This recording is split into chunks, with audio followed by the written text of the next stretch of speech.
Hello, and welcome to my humble review of Aviaozinho do tráfico 3. Abriu portal pro inferno na favela tentando reviver Mit Aia e preciso fechar.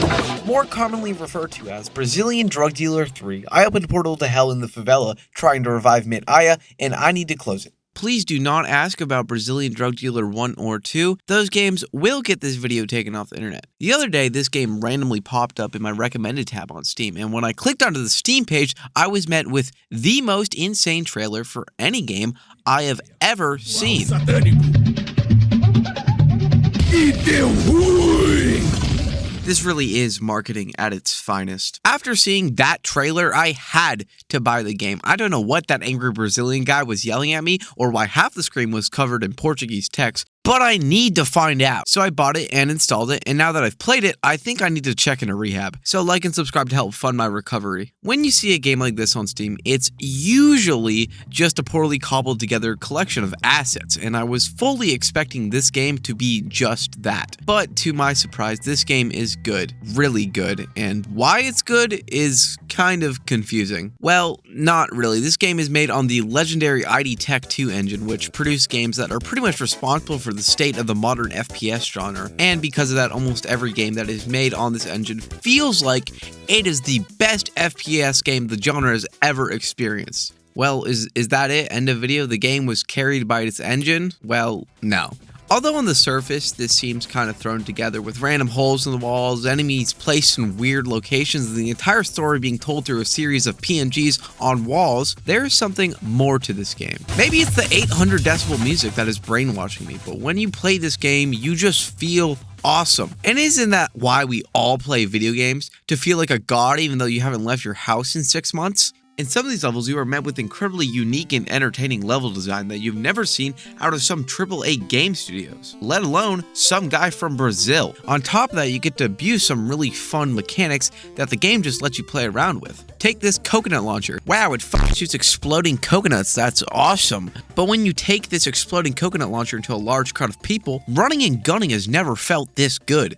Ammo is extremely limited for some guns, but extremely abundant for others. And that is by design. So for most of the game, you're running around using your stock shotgun, but then right when you think it all could be over for you, you suddenly get your AK-47 and just unleash. This game has so many moments that are just set up and then executed perfectly, and each level is this constant uphill battle until you reach the very end and you just get to go crazy, insane, sicko mode until you want to just blow up all these fucking guys that have been fucking with you for the past 30 minutes. It is the greatest feeling on the planet. Sure, every level isn't perfect, like this anti-gravity level that just makes me want to rip my entire skull off because you can't move in midair, so the second you click spacebar, you're just stunned for the next 10 seconds. Let's get real here for a second. I know damn well you did not click on this video for gameplay. I know you don't care about how this game feels or what it's like to take hard drugs in Brazil. What you want is what I wanted to know when I first saw this game.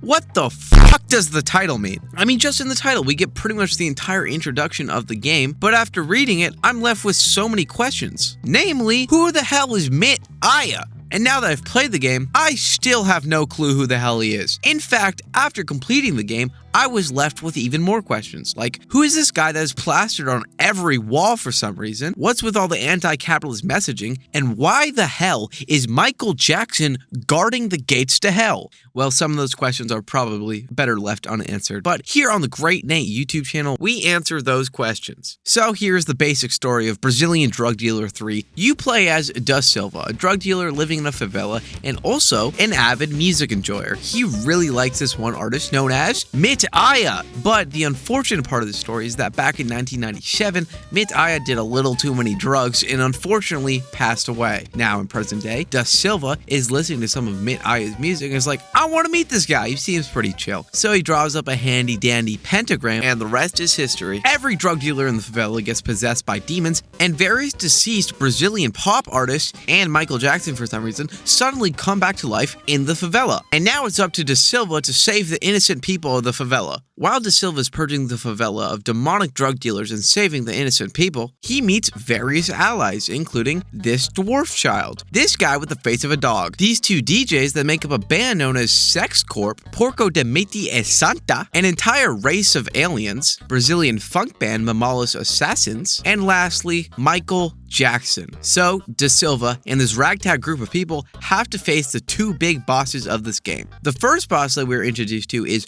Ronaldo McDallas, someone who bears zero semblance to any copyrighted material. Ronaldo runs a very popular fast food burger joint that secretly sells dog meat, and Ronaldo strikes a deal with the other big bad, Vasque Demon, who is probably Satan, to have his fast food joint become the only fast food joint in all of Brazil. Lastly, we have the big bad, Vasque Demon. Vasque Demon is the final boss of the game, and he is the one who has possessed all the drug dealers in the favela. So, ultimately, in this glorious final battle that ultimately results in De Silva killing Vasque Demon, and once Vasque dies, the drug dealers regain their souls. But unfortunately, this means all the formerly deceased artists now have to return to hell, including Mit Aia.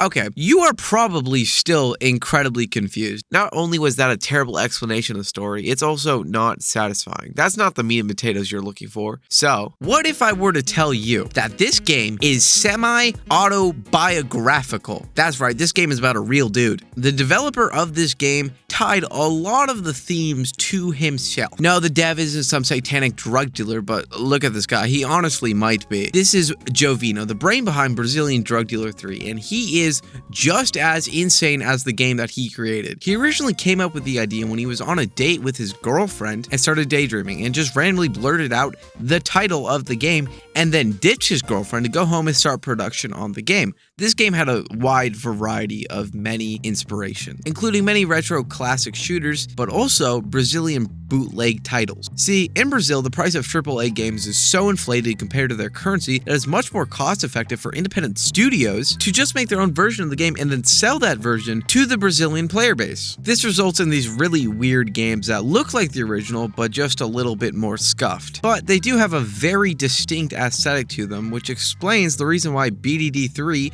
although it looks a little janky, still feels like a fully realized game. Its inspirations were these shitty bootlegs, so it comes off like a shitty bootleg itself. I highly recommend you check out Joeveno's channel. Not only does he make devlogs about the production of BDD 3, he also makes some great videos about what the games industry is actually like in Brazil. And honestly, I could just make a 10-hour-long video about how insane that industry actually is. But let's go back to Brazilian Drug Dealer 3. The game is littered with little bits of Joeveno, from his love of video games to his music taste. I mean, half of the game is references to very artists that Joeveno likes, and Mit Aia, despite being a made-up person, is likely a reference to Brazilian rock singer Chico Science, and it really kind of paints this full picture of who Joeveno is through this game. It's kind of insane how much attention to detail this game has for what it looks like, and that's why I'm so surprised by how much of a masterpiece this game is. Sure, this game isn't the next game of the year, but it's definitely a very special game. It's a game that has a lot of heart and soul, and a game that I could tell was made out of a love for games. So if you have like 2 or 3 hours to kill and $2.50 or $5 to spare, pick up this game and just play it. It's totally worth the time. But that's all I really have for now. Sorry I got sentimental there at the end. But anyways, like and subscribe for sick and awesome, more dope videos. 99% of people aren't subscribed, so do it. And thank you guys for all the growth on my last video. It was a lot, and that meant a lot as well. But that's all I have for right now. See you guys next time. Bye-bye.